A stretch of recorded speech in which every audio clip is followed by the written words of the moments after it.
안녕하세요. 사연에 빠지다의 DJ 민영입니다. 오늘도 두 가지 사연이 준비되어 있는데요. 끝까지 함께 해주실 거죠? 구독과 좋아요 버튼도 잊지 마시고요. 그럼 오늘의 사연 바로 시작해 볼게요. 안녕하세요. 저는 작은 도시에서 수학학원을 운영하고 있는 40대 여성입니다. 제가 나이를 이야기하면 어르신들은 왜 그 나이가 되어도 혼자냐는 말씀을 많이들 하시는데요. 그 말을 들을 때마다 저는 등에 소름이 돋을 정도로 바들바들 떨게 되더라고요. 사실 저도 꽤 오래전에 결혼을 한 적이 있었답니다. 3년 정도 되는 결혼 생활이 제게 남긴 것이라고는 끔찍한 기억뿐인데요. 그 순간에서 벗어나기 위해 모든 것을 버리고 지금 살고 있는 곳으로 도망쳤답니다. 그런데 세상이 참 좁게도 며칠 전에 퇴근하고 돌아오는 길에 첫 번째 결혼에서 저를 도와주었던 사람을 만났답니다. 상대방이 먼저 알아보고 조심스럽게 다가와서 말을 걸더라고요. 얼마나 반갑던지 저는 길거리 한가운데에서 말없이 그분을 꽉 껴안았죠. 그냥 헤어지기 아쉬워 근처 카페에서 세상 사는 이야기를 한참 나누었었는데요. 헤어지는 길에 그분이 그러시더라고요. 살아있어줘서 다행이라고 말이죠. 그렇게 시간을 보내고 나니 그 악몽 같은 순간들이 떠올라 오늘 몇 자 적어봅니다. 결혼 전에 저에게는 꽤 오래 사귄 남자친구가 있었습니다. 20살 대학교에서 처음 만난 것을 인연으로 10년을 연애했죠. 당시 남자친구는 사법고시를 준비하고 있었어요. 이쯤 되면 많은 분들이 눈치를 채실 수도 있겠네요. 제가 영화나 드라마에서 종종 나오는 것처럼 그 남자의 고시 뒷바라지를 열심히 했고 남자가 사법고시에 떡하니 붙고 나서 아주 대차게 차였답니다. 10년이라는 시간 동안 일찍 돌아가신 어머니 대신이라고 생각하며 남자친구 가족들에게도 거의 며느리 소리 들어가며 함께 보냈었는데 막상 사법고시를 합격하고 나니 그분들 태도가 싹 바뀌더라고요. 하루가 멀다 하고 집으로 부르셨던 분들이 이제는 제가 나타나는 것만으로도 불쾌하다는 얼굴을 하시고요. 결국 저는 10년의 연애사를 마치고 다시 솔로로 돌아왔죠. 시간이 길었던 만큼 추억도 많이 남았습니다. 그 때문에 이별을 참 많이도 힘들어했어요. 제일 크게 느낀 것은 허전함이었어요. 그런 저를 옆에서 챙겨주던 사람이 바로 전 남편이었습니다. 같은 직장에서 근무하고 있던 동료 선생님이었던 전 남편은 제가 남자친구와 잘 만나고 있을 때에도 제게 호감을 표현하는 사람이었어요. 제가 몇 번이나 거절을 했지만 포기가 잘 되지 않는다고 하며 주변을 맴돌았답니다. 학원을 옮긴 뒤에도 자주 연락을 해왔었는데 남자친구와 헤어지고 나서는 더 적극적으로 다가와 주었어요. 학원 마치는 시간에 맞춰서 데리러 온다거나 자신도 시험 기간에 신경 쓸 일로 머리가 아플 텐데 제 기분 풀어주겠다고 주말에 근교로 드라이브를 나가자고 권해주기도 했죠. 사실 당시에는 싫지는 않았습니다. 주는 것에 익숙하던 제게 뭐든 주고 싶어하는 남자의 등장은 혹할 정도로 매력적이었죠. 그런 전 남편에게 단점이 있다면 집착이 강하다는 것이었어요. 자신이 전화를 걸었는데 제가 받지 못하는 경우가 생기면 무척 예민하게 굴며 그 시간 동안 제가 무엇을 어떻게 하고 있었는지 알고 싶어 하더군요. 전 남편과 함께 가는 것이 아니라면 제가 어디서 누구를 만났는지 다 알아야 하는 사람처럼 굴었습니다. 물론 처음에는 그런 것들이 너무 부담스럽고 힘겨웠어요. 감시당하는 기분이 들었다고나 할까요? 다니던 학원이 전국 체인점이 있을 정도로 대형 학원이라 종종 연수 프로그램이 있어 참가를 해야 했었는데요. 그때마다 전 남편을 설득하는 게 너무 힘들었답니다. 원장님께서 수학과 선생님들은 다 함께 다녀오라고 하셔서 어쩔 수가 없었어. 이게 본사에서 진행하는 교육이라 1박 2일로 다녀와야 한다고. 수학과 쌤들이라고 하면 전부 다? 아니 무슨 본사 교육을 1박 2일로 받는다는 거야. 프로그램 이수해야 하는 것이 있어서 이번 기회에 되도록 모든 쌤들 다 바꿔오라고 하셔서 김쌤이랑 이쌤도 함께 가니까 너무 걱정하지 마. 되도록이면 안 가도 되는 거잖아. 그 프로그램 다 써야 하는 것도 아닌데 자기는 고등부니까 그 프로그램 필요 없잖아. 전 남편은 어떻게든 이유를 붙여서라도 저를 막으려고 했고 제가 끝까지 가야 한다고 말하면 가는 전날까지도 불퉁한 얼굴로 계속해서 말리더라고요. 몇 번은 그런 전 남편의 설득에 넘어가 연수에 빠지기도 했습니다.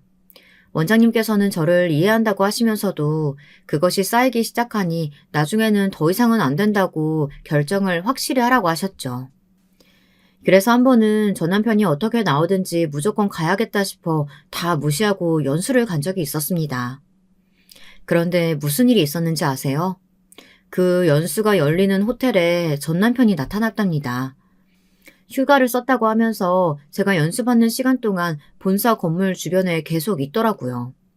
동료들 눈치가 보일 정도였죠. 우리 이제 확실하게 이야기 좀 해. 아니, 뭐 때문에 이렇게까지 하는 거야? 연수받는 장소까지 따라와서 뭐 어쩌자는 거야? 나는 그저 자기가 걱정돼서 그러지. 하쌤이 자기 쳐다보는 눈빛이 이상하잖아. 그리고 칠쌤도 그렇고. 아니, 애인 있는 사람을 왜 자꾸 주말에 불러내는 거야? 당신도 같은 일 하면서 주말에 보충 있는 것 정도는 알고 있잖아. 그 때문에 나간 거 가지고 불러내다니. 그리고 핫쌤? 핫쌤 약혼자가 영어과 쌤이야. 무슨 그런 소리래. 그건 자기가 몰라서 그래. 자기를 바라보는 눈빛이 정말 이렇게 할 거야? 정도껏 좀 하라고. 저는 그 때문에 전 남편과 크게 싸우기까지 했어요. 소리까지 높여가며 화를 내면서 이럴 거면 헤어지자고까지 말이 나왔죠. 당시 그런 말을 할 때는 진심이었습니다. 정말 전 남편을 다시는 보고 싶지 않았거든요. 하지만 다음날 꽃다발을 사들고 와서는 다시는 그렇게 하지 않겠다고 싹싹 빌며 용서해달라고 하는 모습을 보니 마음이 약해지더군요. 그렇게 화를 낼 때는 두 번 다시 보고 싶지 않았는데 화가 좀 가라앉고 나니 이런 일로 헤어지는 것은 좀 아니지 않나 싶은 생각이 있었거든요. 그래서 전 남편에게 두 번 다시 이런 일을 만들지 않겠다는 확답을 받고 나서야 화해를 했죠. 이때 낌새를 눈치채고 바로 헤어졌어야 했는데 말이죠. 제가 그걸 못해서 지옥에서 살고 겨우 탈출을 할 수 있었답니다. 결혼 초반만 하더라도 전 남편은 저와의 약속을 잘 지켜주었어요. 물론 한 번씩 집착 증세를 보이기도 했지만 그것도 잠깐이었죠. 그래서 전 남편이 그런 계획을 세울 것이라고는 조금도 생각하지 못했답니다. 하루는 시댁에서 전화가 왔어요. 시부모님은 없으셨고 전 남편을 자식처럼 키워주셨던 할아버님은 계셨어요. 친척 관계도 아니라고 하는데 어릴 때 전 남편의 보호자 역할을 하셨다고 하더라고요. 그래서 저는 전 남편에게 중요한 사람이니 저 역시 시할아버님이라고 생각하고 깍듯하게 대했습니다.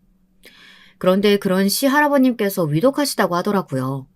전 남편과 저는 헐레벌떡 시골로 내려갔죠. 그런데 막상 내려가니 시할아버님께서 거동이 약간 불편하신 것을 제외하고는 제가 평소에 봐왔던 모습과 전혀 다른 것이 없더라고요. 하지만 전 남편은 나이가 있으시니 언제 달라질지 모른다고 하며 시할아버님 곁에 있어야 한다고 했죠. 저는 그런 전 남편의 마음을 충분히 이해했습니다. 그래서 공감했기에 전 남편과 함께 머물렀고요. 그런데 시할아버님을 모시는 날이 점점 길어질수록 저는 초조하기 시작했어요. 학원에다가는 일주일 휴가를 겨우 부탁해서 받았기는 하지만 더 이상은 무리였죠. 학원 일을 해보신 분들은 아시겠지만 휴가를 길게 얻는 것도 힘든 것이거든요. 학부모님들도 선생님이 길게 자리를 비우는 것을 이해하지 못하시기도 하고요. 그래서 4일째 되는 날 저는 전 남편에게 이만 올라가자고 말했어요. 그런데 그 말을 하는 순간 전 남편의 얼굴이 확 바뀌더라고요. 제가 단 한 번도 본 적 없는 얼굴이었죠. 지금 몸도 불편하신 할아버지를 두고 가자는 말이야? 딱히 편찮으신 것도 없고 생활하시기 불편한 점이 있다면 간병인을 구하든 그게 불안하면 우리가 모시고 올라가면 되잖아. 꼭 여기가 아니어도 되고. 사실 병원 인프라로 보면 모시고 가는 쪽이 할아버님께 도움이 될 것 같은데 왜 우리가 여기 계속 있어야 한다는 거야? 당신 어떻게 그런 말을 할 수가 있어? 친구분들도 다 여기 계시는데 할아버지께서 우리랑 같이 올라가시는 일이 쉬울 것 같아? 학원에서는 언제 올라오냐고 자꾸 전화 오지. 학부모님들은 학원 옮기는 거 아니냐고 물어보지. 나도 일이 있는데 이렇게 무작정 있을 수는 없잖아. 저는 전 남편에게 솔직히 지금의 상황을 이야기하고 방안을 찾아보자는 이야기를 했습니다. 하지만 전 남편은 귀를 닫고 있었던 건지 제 말이 하나도 들리지 않는 것처럼 굴더군요. 시 할아버님을 버리고 가는 못된 손녀 며느리 프레임을 제게 씌우고는 어떻게 그럴 수 있느냐고 몰아가기 시작했어요. 저는 최대한 침착하게 대응하려고 했지만 막무가내로 나오는 전 남편에게는 전혀 통하질 않았죠. 그래서 결국 먼저 올라가겠다고 말했더니 전 남편이 벌떡 일어나 제 손에 들고 있던 핸드폰을 빼앗아서는 벽에 던져버리는 것이 아니겠어요? 그 순간 제가 얼마나 놀랐는지 직접 겪어보신 분들이 아니라면 상상도 못하실 거예요. 예전에 가부장적인 가정에서 밥상을 엎어버렸다는 이야기를 들은 적이 있기는 하지만 실제로 자기 기분에 물건을 던지는 사람을 직접 만난 적이 없어서 제게는 숨이 턱 막힐 정도로 충격이고 공포였습니다. 말이 나오질 않더군요. 전 남편은 핸드폰을 던진 것으로는 분이 풀리지 않았는지 바닥에 떨어진 핸드폰을 발로 밟으면서 마치 괴물 같은 소리를 내었습니다. 으르렁 같기도 하고 고함 같기도 했죠. 그 소리는 제게는 더 공포로 다가왔답니다. 한동안 저는 자리에서 한 발자국도 움직이지 못하고 멍하니 전 남편의 행패를 보고 있을 수밖에 없었습니다. 그렇게 날뛰던 전 남편은 헝클어진 머리를 정리하며 할아버지께서 괜찮아지실 때까지는 이곳에 있을 거라고 말하고는 나가버렸죠. 전 남편이 나가고 나서야 저는 더 이상 후들거리는 다리로 서 있지 못하고 그대로 바닥에 주저앉았습니다. 10분도 채 되지 않는 시간이었지만 제게는 10시간 정도 되는 것 같은 기분이었죠. 저는 떨리는 손으로 핸드폰을 들었지만 이미 형체를 알아볼 수 없을 정도로 망가진 핸드폰은 더 이상 기능을 하지 못했습니다. 제가 더 충격적이었던 것은 전 남편의 태도였어요. 저는 무서워 죽을 것 같은데 전 남편은 그런 자신의 행동을 기억도 못하는 사람처럼 제게 평소와 다름없이 행동했죠. 저는 전 남편이 제 몸에 손이 닿는 것만으로도 무서워 온몸이 바들바들 떨렸지만 전 남편은 그런 저의 모습은 안중에도 없어 보였답니다. 그렇게 일주일의 시간이 흘렀어요. 전 남편은 제가 밖으로 외출이라도 할 것 같으면 어디를 가느냐고 함께 가자고 따라다녔어요. 물론 새 핸드폰을 사러 나간다는 말을 해도 되겠지만 저는 그 말을 내뱉으면 안 될 것 같다는 생각이 강하게 들었어요. 그래서 전 남편의 눈치만 보고 있었죠. 그날은 시아 할아버님의 병원 검진 날이 있는 날이었어요. 평소라면 전 남편이 모시고 갈 텐데 그날따라 자신이 다녀올 곳이 있으니 저더러 모시고 다녀오라고 하더군요. 저는 시아 할아버님과 함께 병원에 갔다 근처 대리점으로 가서는 바로 새 핸드폰을 개통하였어요. 이전에 쓰던 번호와는 아예 다른 것으로 말이죠. 그리고는 학원 번호를 검색해서 연락을 했어요. 원장님께서는 걱정스러운 목소리로 아픈 곳은 괜찮냐고 묻더군요. 저는 이게 무슨 소리인가 당황스러워 제대로 대답을 하지 못했어요. 남편이 와서는 자기 건강이 너무 나빠져서 시골에 내려가 요양을 좀 해야 한다고 금방 왔다가 갔어. 자기 짐 다 챙겨서 말이야. 내가 지난주 자기 아프단 소리 듣고 얼마나 놀랬는지 알아? 아프면 말을 했었어야지. 나는 그것도 모르고 휴가 너무 길게 쓰는 거 아니냐고 괜히 눈치 줬잖아.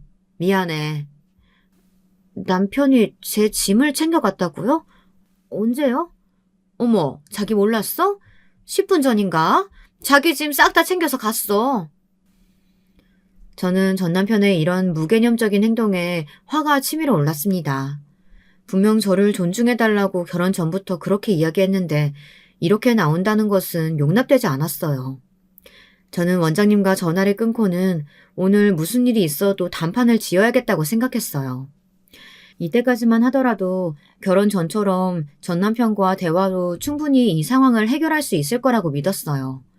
위협적인 행동을 하기도 했지만 그 행동의 대상이 제가 될 것이라고는 정말이지 조금도 생각하지 않았거든요. 하지만 그날의 전 남편의 행동을 진지하게 생각하지 못했던 제가 미련했던 것이었죠. 저녁이 되어서야 전 남편이 집으로 돌아왔어요. 저는 당연히 제가 쓰던 물건들을 가져갔다길래 들고 올 줄 알았는데 빈손이더군요. 저는 어디를 다녀오느냐고 물었지만 전 남편은 시 할아버님을 모실 만한 병원을 알아보고 왔다고 하더군요. 그게 다냐고 물었지만 몇 군데나 돌았지만 막상 마음에 드는 곳이 없어 고민이라는 엉뚱한 말만 하더군요. 저는 바로 벌떡 일어나 전 남편을 바라보며 학원 이야기를 꺼냈습니다. 내가 아파서 학원을 그만둔다니? 그런 이야기는 도대체 왜 하고 다니는 거야? 내가 아프다고? 어딜? 내가 어딜 아파서 학원을 그만두는데? 학원에 전화라도 걸었어? 핸드폰도 없는데 무슨 수로? 설마 개통을 한 건가? 여보, 그게 중요한 게 아니잖아. 어떻게 나한테 한마디 말도 없이 내가 다니는 학원을 가서 퇴사 통보를 할 수가 있어. 내가 당신한테 그렇게 해도 괜찮아? 어차피 더 이상 갈 수도 없는데 무책임하게 정리하는 것보다는 아파서 그렇다고 포장하는 쪽이 더 낫지 않겠어? 다 자기 생각해서 한 일이야. 이렇게 화낼 필요 없어. 전 남편은 떳떳하다는 얼굴로 다 저를 위해서 한 일이라고 하더군요. 저를 위해서 했다고는 하지만 제 의견은 한 번도 물어본 적이 없었잖아요. 그런데 무슨 저를 위해서라고 말도 안 되는 소리였죠. 저는 전 남편에게 실망했다는 말과 함께 이런 식으로는 살 수 없다고 하고는 당장이라도 올라가야겠다고 했어요. 그리고는 시할아버님은 근교의 요양병원으로 모시고 가자고 말이죠. 그렇게 말하곤 짐을 싸는데 정말이지 순간 눈앞이 번쩍하더라고요. 그리고는 중심을 제대로 잡지도 못하고 바로 엉덩방아를 찧었죠. 바로 전 남편 때문이었어요. 전 남편이 제 머리채를 잡고는 바닥으로 내팽개치더라고요. 악력이 얼마나 엄청난지 머리 가죽이 다 벗겨지는 그런 기분이 들 정도였죠. 저는 너무 아파서 제 머리채를 잡고 있는 전 남편의 손을 붙들고는 소리를 질렀어요. 하지만 그것도 잠깐, 저는 숨이 막힐 것 같은 충격으로 소리를 내는 것도 잊어버릴 수밖에 없었습니다. 전 남편이 제 복부를 사정없이 발로 차버렸거든요. 뭐? 실망을 해? 여길 떠나? 누구 맘대로? 누구 허락도 없이 나간다는 소리야? 당신 이게 지금부터 내 허락 없이 한 발자국도 못 움직일 줄 알아. 죽고 싶지 않으면 내 말 잘 듣는 게 좋을 거야. 알겠어? 저는 공포감에 더 이상 말을 할 수도 없었어요. 제가 조용해지자 전 남편은 만족스럽다는 듯이 쥐고 있던 제 머리채를 놓더니 제 머리를 정돈해주곤 밖으로 나갔어요. 그리고 문이 잠기는 소리가 울렸죠. 언제부터였는지 안방 문이 밖에서 잠그도록 되어 있었던 것이었어요. 매일같이 집에서 왔다 갔다 움직였는데 문이 바뀌었다는 것도 모르고 있었더라고요. 저는 너무 놀라서 문을 내리치며 이게 무슨 짓이냐고 물었어요. 전 남편은 얌전히 반성이나 하라고 하고는 점점 멀어졌죠. 저는 혹시나 낮에 개통한 핸드폰이 생각나서 가방을 찾았지만 없더군요. 거실 식탁 의자에 가방을 걸어둔 것이 기억이 났습니다. 정말 절망적이란 생각이 들었어요. 망연자실한 상태로 주저앉아 있는데 배가 너무 아프더라고요. 맞은 곳에 멍이 들었는지 욱신하더군요. 저는 몸을 최대한 웅크리고는 문 앞에 주저앉았습니다. 그리고 눈을 감고 뜨면 이 모든 것이 꿈일 거라고 생각했죠. 그러나 그것은 어디까지나 저의 착각이었습니다. 다음날 아침이 되어도 제 상황은 변함이 없었죠. 문이 열리고 전 남편이 들어오더니 제 발 밑에 무언가를 떨어뜨렸습니다. 전날 새로 구입한 핸드폰이 박살난 상태였어요. 전 남편은 핸드폰을 새로 해왔다고 하더니 구형폰을 내밀었습니다. 착신만 가능하도록 되어 있으며 그 외 기능은 아무것도 할 수 없을 것이라고 했죠. 위치 추적도 가능하니 쓸데없는 생각은 하지 않는 것이 좋다고 협박도 하더군요. 저는 전 남편이 쥐어준 핸드폰을 문 밖에 던지고는 지금 무슨 생각으로 이렇게 하는 거냐고 전 남편에게 따졌습니다. 당신 지금 미친 거야. 제정신 아니라고. 진짜 왜 이러는데? 내가 뭘 잘못한 건데? 나를 버리려고 했던 건 당신이 먼저잖아. 나하고 헤어지고 싶어 한 것도 당신이잖아. 왜 내 마음 몰라주는 거야? 나는 다 당신을 위해서 당신만 생각하고 사는데 당신은 왜 아닌데? 날 위한다고? 날 위한다는 사람이 이렇게 가둬두고 핸드폰도 다 부셔버리고 이게 무슨 날 위해서라는 거야? 나 당신이 헤어진 남자친구 다시 만난다는 거 알고 있어. 왜? 그 새끼가 당신한테 돌아오라고 그래? 다시 같이 살자고 해? 저는 전 남편의 입에서 나온 뜬금없는 이야기에 어안이 벙벙했습니다. 남자친구라니 도대체 무슨 이야기를 하는지 조금도 이해가 되지 않았죠. 저는 무슨 말도 안 되는 소리냐고 했지만 전 남편은 자신이 다 봤으니 숨길 생각은 하지 말라고 하더군요. 그러면서 제가 남자친구를 만났던 순간에 대해 이야기를 하는데 그 말을 듣고 있자니 그제야 몇 달 전 우연히 만났던 것이 생각이 났습니다. 10년 사귀고 헤어졌던 남자친구를 다시 만난 것은 정말 말 그대로 우연이었습니다. 학원 옆 건물에 있는 로펌에 취직을 했던 모양이더라고요. 저희 학원은 회식을 항상 점심으로 했는데 그날도 회식을 하러 나가는 길이었어요. 근처 삼계탕 맛있게 하는 집으로 몰려가 식사를 하는데 남자친구도 식사를 하러 온 모양인지 딱 거기서 마주쳤죠. 참 어색하더군요. 서로 안부를 묻는 것을 제외하고는 할 말이 없더라고요. 그거야 당연한 것 아니겠습니까? 제 입장에서는 10년 뒷바라지 했더니 버리고 간 남자고 그 사람에게는 자신의 흑역사나 다름없는 사람인 저인데 그래서 그냥 잘 지내라는 인사 정도만 하고는 헤어졌죠. 전 남편은 그때의 일을 이야기하는 것 같았습니다. 회식 갔다가 우연히 만났고 인사하고 헤어진 게 단데 그게 무슨 소리야. 거짓말하지 마.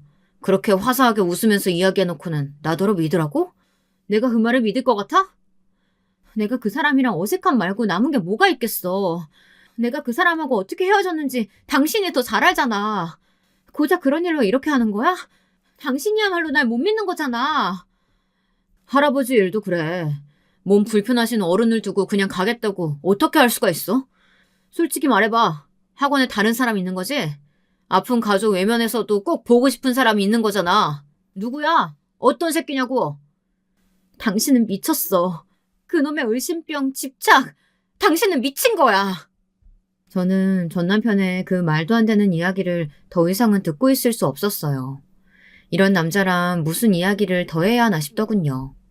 그래서 결국 이혼을 하겠다고 말했습니다. 더 이상의 결혼 생활은 무리라고 생각했거든요. 그런데 이혼이란 말에 전 남편의 반응이 확 달라지더라고요. 저와 다툴 때까지만 하더라도 신경질적인 느낌이었다면 이혼이란 단어에는 분위기가 싸하게 바뀌더니 눈에 살기마저 도는 그런 것 같았어요.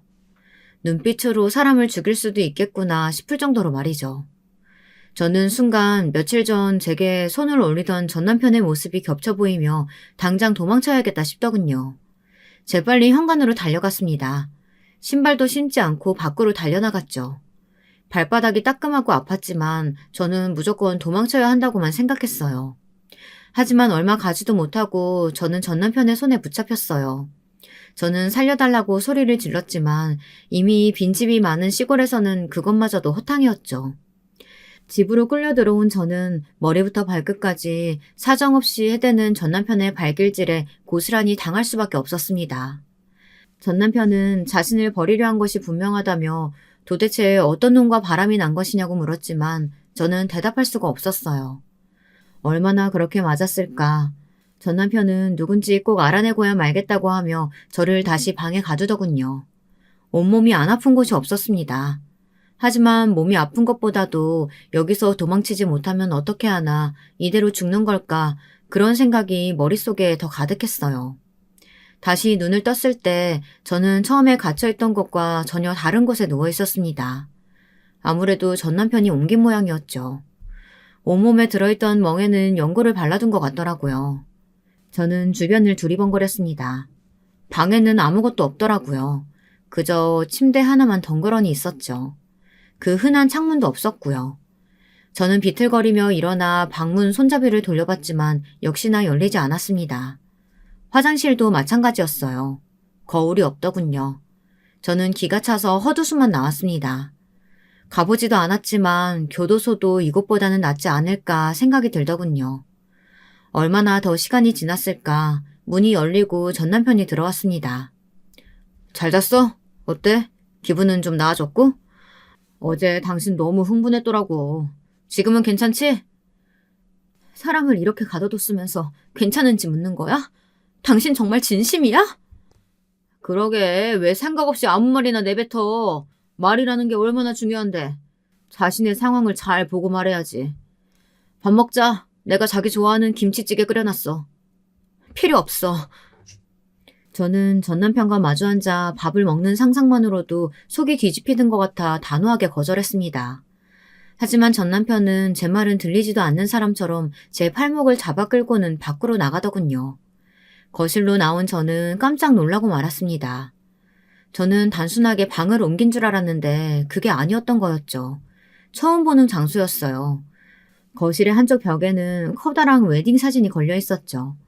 저는 여기가 어디냐고 물었지만 전 남편은 어서 밥을 먹어보라고 말하며 대답 대신 엉뚱한 말만 늘어놓았죠.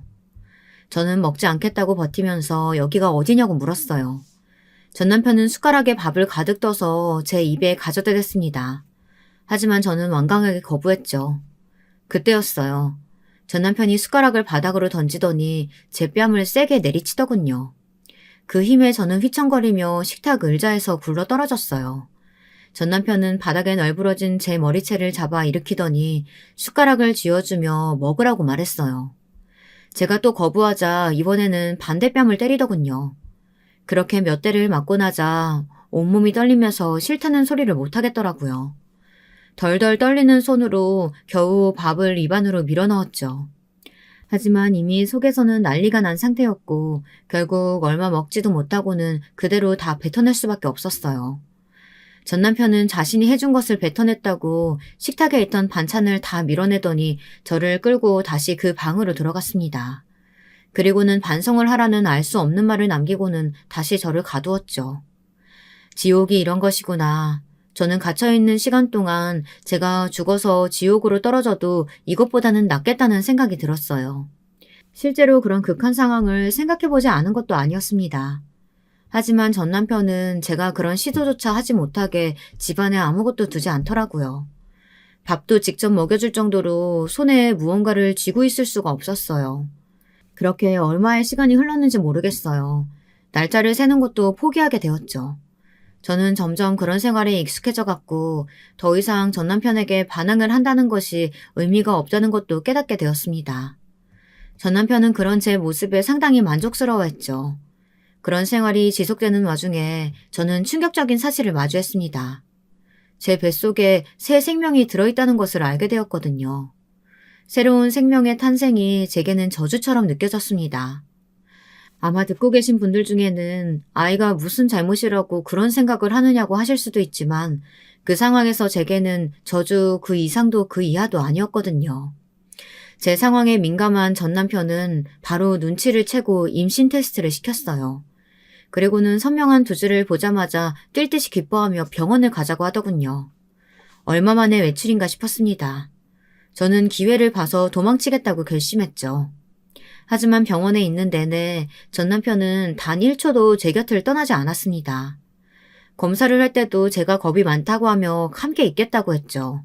저는 큰 소리라도 지르고 싶었지만 제 어깨를 세게 감싸쥐고 있는 전 남편의 손길이 무섭기만 했습니다. 의사 선생님께서는 아이는 건강하다고 하며 자꾸만 저희를 힐끔거리며 바라보셨어요. 그럼 와이프는요?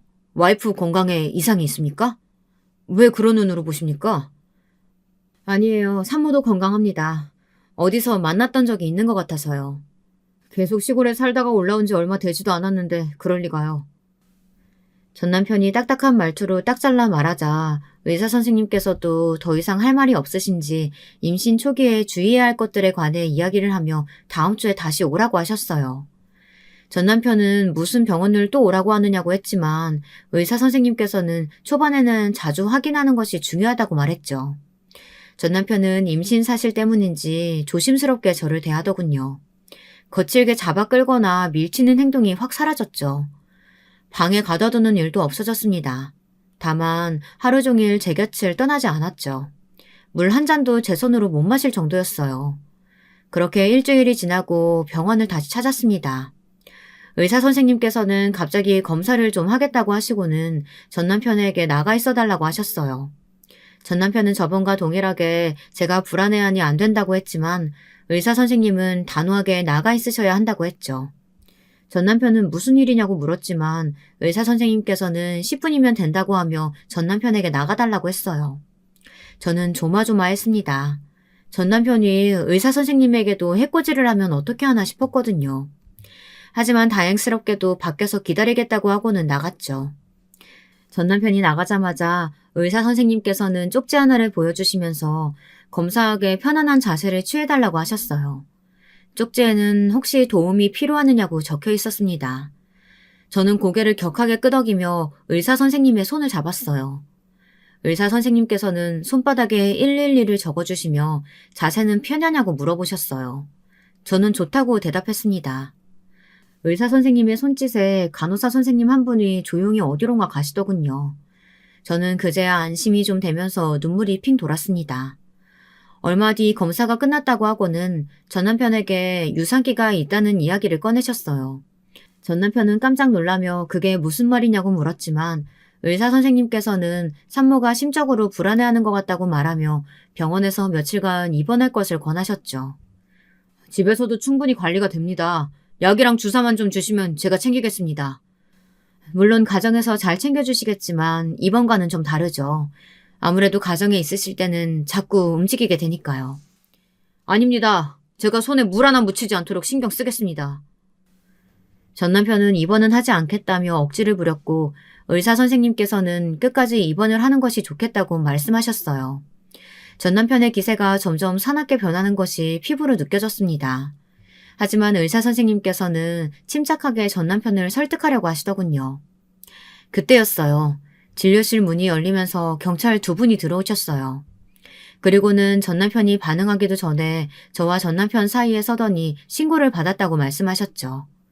전 남편은 이게 무슨 상황이냐고 소리를 질렀고 경찰은 전 남편에게 함께 가주셔야겠다고 말했어요. 이게 무슨 짓입니까? 제가 뭘 했다고 경찰과 함께 갑니까? 가서 이야기하시면 됩니다. 이야기는 무슨... 이거 봐! 당신들 진짜 경찰 맞아? 전 남편이 소리를 지르며 경찰의 손을 피했지만 경찰들은 차분하게 남편에게 무언가를 고지하고는 전 남편을 끌고 밖으로 나갔습니다. 의사 선생님께서는 휘청거리는 저를 붙들어 주시더니 간호사를 불러 저를 병실로 옮기라고 하셨어요. 그 장면까지가 제 기억의 마지막이었습니다. 정신을 차리고 나니 의사 선생님께서는 전 남편이 경찰에 끌려갔고 혹시 제가 연락을 취할 가족은 없는지 물어보셨어요. 저는 외삼촌이 계시기는 하지만 연락처가 없다고 솔직히 말씀드렸죠. 저는 대신 가장 친한 친구에게 전화를 하고 싶다고 했어요.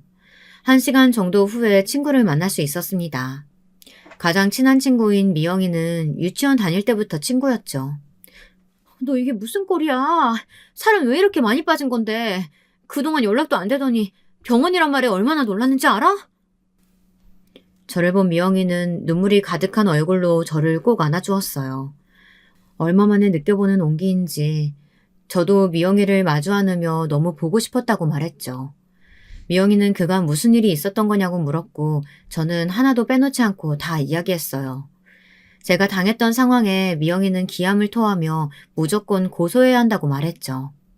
그리고는 좋은 의사 선생님을 만나 다행이란 소리와 함께 변호사부터 구해서 이혼 소송도 진행해야겠다고 말해주었어요. 이때만 하더라도 저는 전 남편에게서 해방이 되었다고 생각했어요. 증거도 증인도 명백하니 전 남편이 당연히 처벌을 받을 것이라고 말이죠. 하지만 상황은 이상하게 흘러가고 있었어요. 전 남편은 저를 정신이 이상한 사람으로 몰아가더군요. 저를 집에 가둔 것도 제가 혹시나 위험한 일을 저지를까 걱정이 되었기 때문이라고 말이죠. 정말이지 전 남편의 거짓말에 치가 떨리더군요.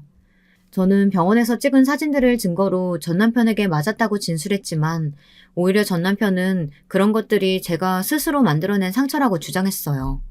그리고는 증거라고 제가 던져버린 구형 핸드폰과 제가 처음 신발도 없이 도망치다가 만든 상처 등을 찍은 사진을 제출하더라고요.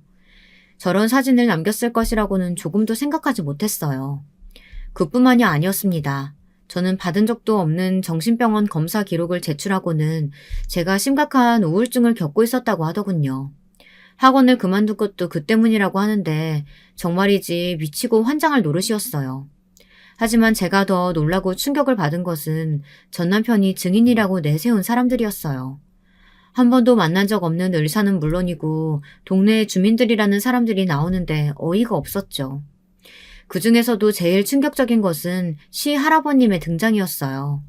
시 할아버님은 제가 결혼 초기부터 우울증을 겪고 있었다는 말과 함께 시골에 있는 자신의 집에 내려와 있는 동안 집안의 물건을 던져서 자신이 다친 적도 있었다고 했죠.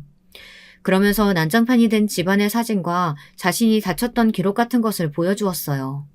그리고는 자신을 감시하기 위해 병원을 따라다니기도 했었다고 하며 눈물을 보이는데 진짜 가증스러울 정도였습니다. 저는 이런 황당한 상황을 겪으면서도 이 모든 거짓말이 다 들통이 날 것이라고 생각했습니다. 그러나 현실은 그렇지 못했죠. 전 남편의 그 끔찍한 모든 행동들은 무혐의 처분이 나더군요. 당당하게 걸어나가는 전 남편을 보면서 저는 하늘이 무너지는 기분을 느꼈습니다. 전 남편은 제게 다가와서는 이제 그만하고 집으로 가자고 하는데 온몸에 소름이 돋았습니다. 저는 그런 전 남편을 뿌리치고 절대 돌아가지 않는다고 말했지만 전 남편은 전혀 신경 쓰지 않는 눈치였어요. 미영이는 제가 불안한 모습을 보이자 저를 막아서면서 이혼 소송을 언급하며 제게서 떨어지라고 말했죠. 전 남편은 이혼이 가능할 것 같으냐고 하더군요.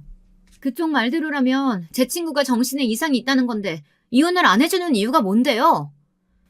제가 많이 사랑하거든요. 그리고 뱃속에 제 아이도 있는데 어떻게 혼자 두겠어요? 닥쳐.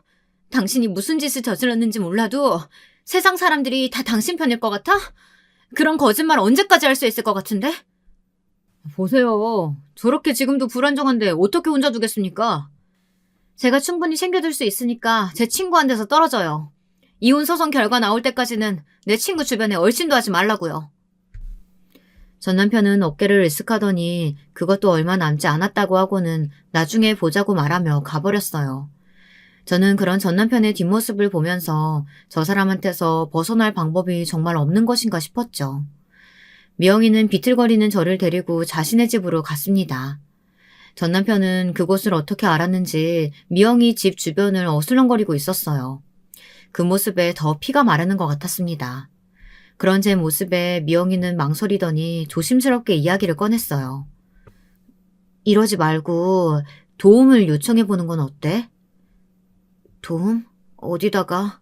전 남편이 무혐의를 받았는데 어디다가? 널 도와주실 수 있는 한 분 있잖아. 너희 아버지. 저는 미영이의 말에 입을 꾹 다물었어요.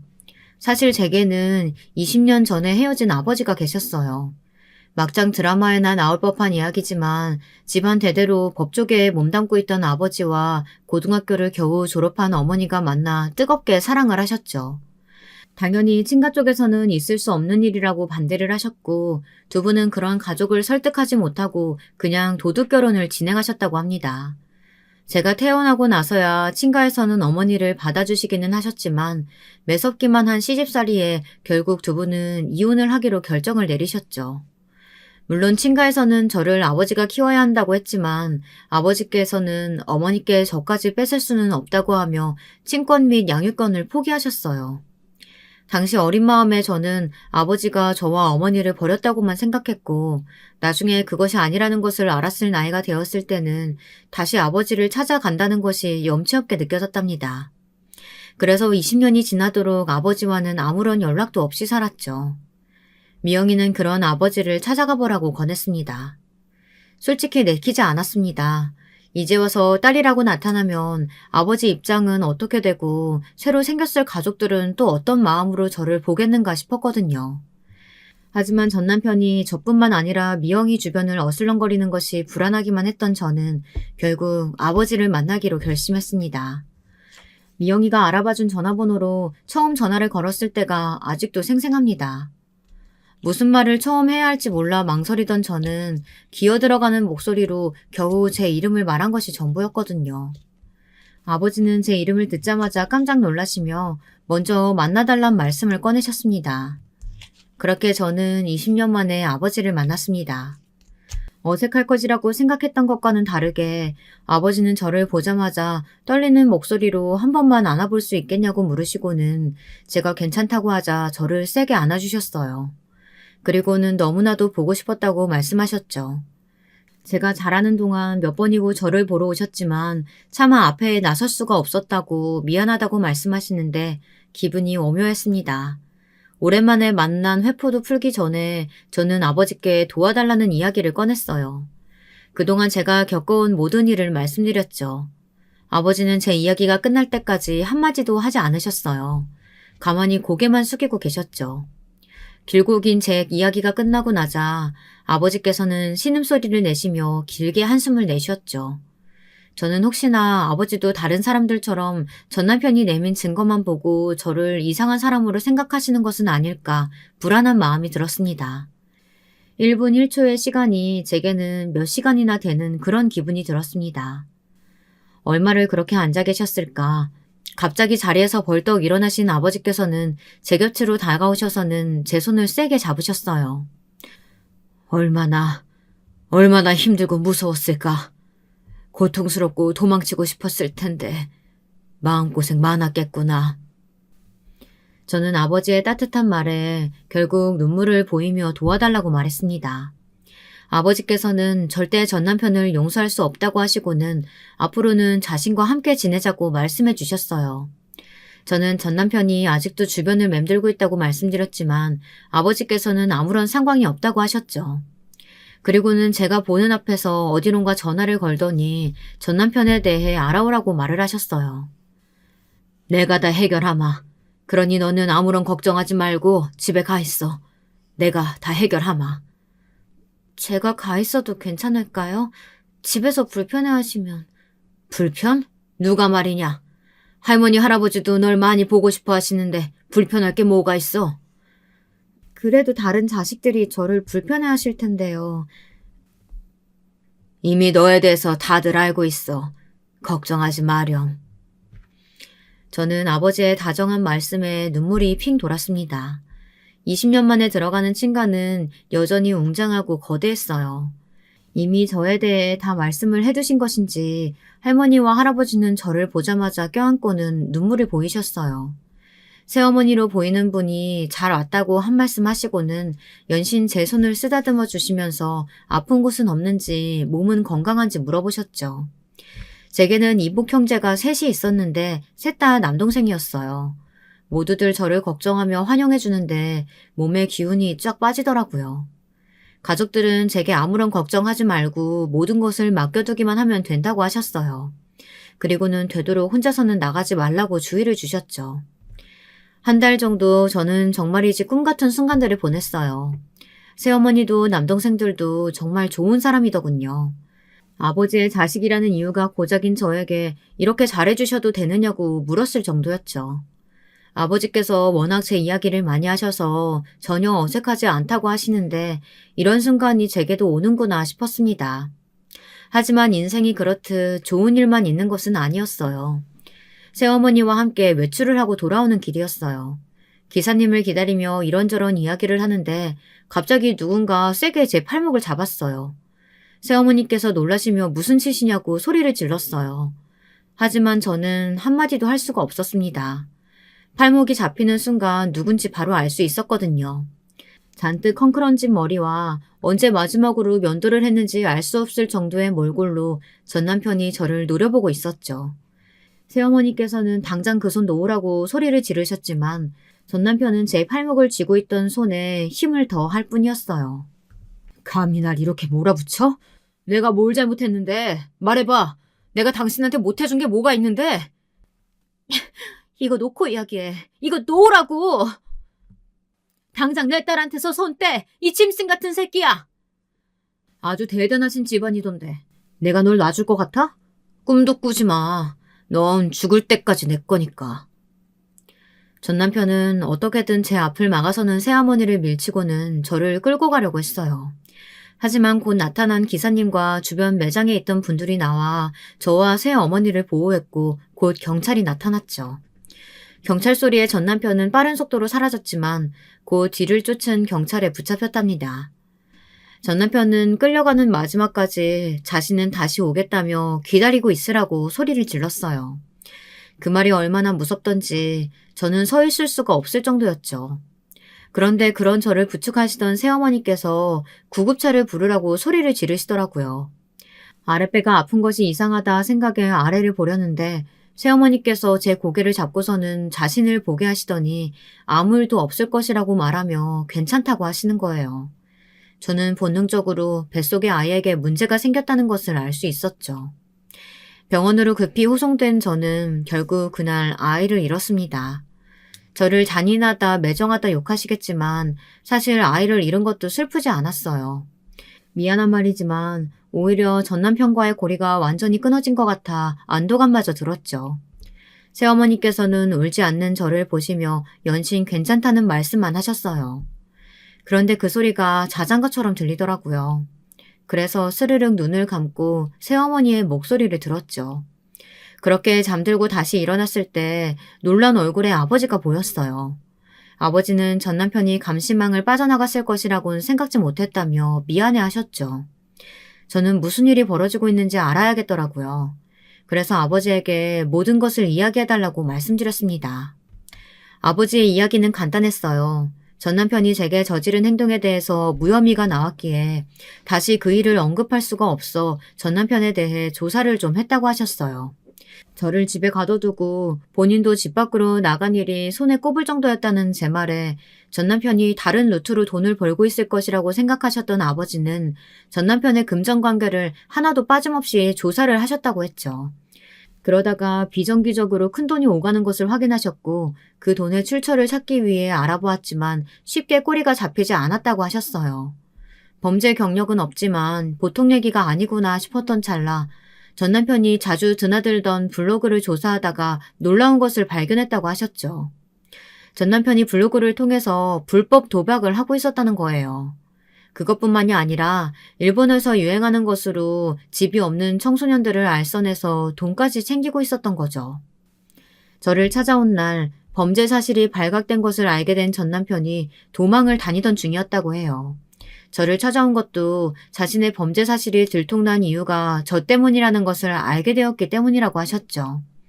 아버지께서는 긴장으로 떨고 있는 제 손을 잡아주시면서 검찰과 경찰이 해결할 문제만 남았으니 너무 걱정하지 말라고 하셨습니다. 저는 만약 처벌을 받는다고 해도 그 기간이 끝나고 다시 저를 찾아오면 어떻게 하느냐고 물었어요. 그러자 새어머니께서는 그럴 일은 없을 거라고 단호하게 말씀하시더라고요. 죗값을 다 치르고 나오고 해도 저를 볼 리는 없을 테니 마음을 놓아도 된다고 하셨죠. 새어머니의 그 말씀이 묘하게 제게는 안정감을 주더군요. 전 남편이 나타나타 잡혀간 지 일주일 정도가 지났나 아버지께서 이혼 서류를 가져오셨어요. 모든 것이 다 해결됐으니 앞으로는 전 남편과 마주할 일도 마주할 필요도 없을 거라고 말이죠. 깨끗하게 정리된 호적을 보고 있자니 눈물이 저절로 나더군요. 3년도 채 되지 않은 시간 동안 남편에게 당해온 모든 순간들이 떠오르면서 살아남은 저 자신을 칭찬해주고 싶었죠. 전 남편에 대한 처벌 수위는 제 예상을 넘는 것이었어요. 상대방이 항소를 하기는 했지만 제가 걱정했던 솜방망이 처벌은 아니었죠. 저는 모든 것이 정리되고 나서 저를 아는 사람이 없는 작은 소도시로 이사를 갔어요. 부모님은 함께 있자고 하셨지만 다시 시작하고 싶었던 저는 정중하게 거절했죠. 아직도 저는 밤길이 무섭고 남자가 가까이 다가오면 경계부터 하게 되지만 그래도 그때와 비교하면 정말 잘 살고 있는 것 아닐까 싶어요. 매일같이 제가 괜찮은지 물어보는 새어머니와 아버지도 계시고 결혼해서는 조카들 사진을 보내주는 동생들도 있는걸요. 시간이 약이라고 하니 그때의 상처도 언젠가는 지워지겠죠. 저는 그저 매일을 충실하게 보내며 그날이 오기만을 기다리고 있답니다. 끝까지 들어주셔서 감사합니다. 여러분, 두 번째 사연 시작하기 전에 좋아요와 구독 꼭 눌러주실 거죠? 그럼 두 번째 사연 바로 시작합니다. 안녕하세요. 사연에 빠지다 채널을 늘 즐겨보고 있습니다. 보기만 하다가 제가 드디어 직접 사연을 써보기까지 하네요.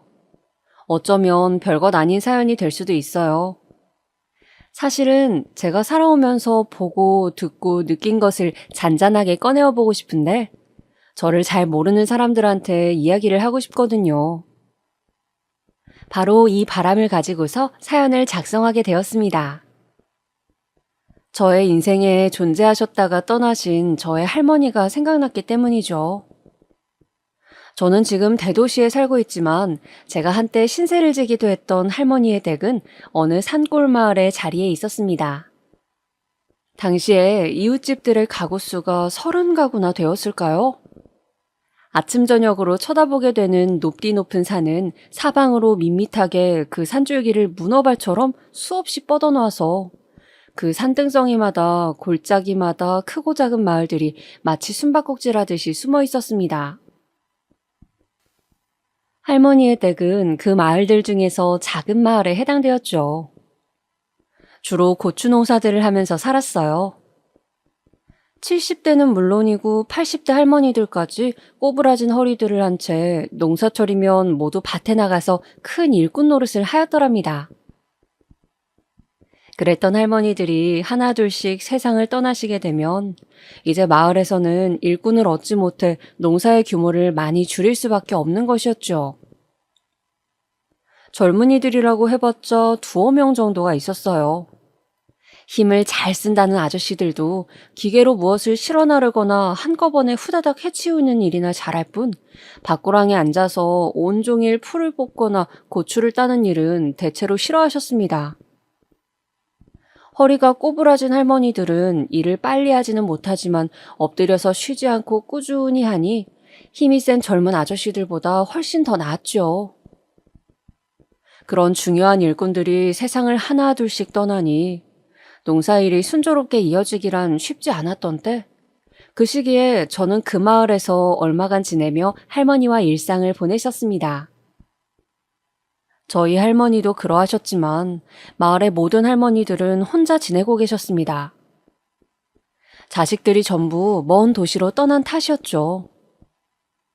돈벌이를 하려고 농사를 짓는 집들은 집마다 빚을 산더미처럼 지고 사는데 이 할머니들은 제 땅 한 평 없이 오두막집에 살아도 빚 없이 지내었습니다. 농사철에 품을 팔아 그 돈으로 한 해를 사는 것이었어요. 오히려 도시에 나가 있는 자식들이 가끔 와서 늙은 어머니한테 돈을 뜯어가는 경우가 제가 왕왕 목격하였습니다. 참 씁쓸한 장면이 아닐 수 없었어요. 저희 할머니는 그 마을에서 유순 할머니라고 불렸습니다. 옛날부터 아낙네들은 이름이고 성이고 없었다죠.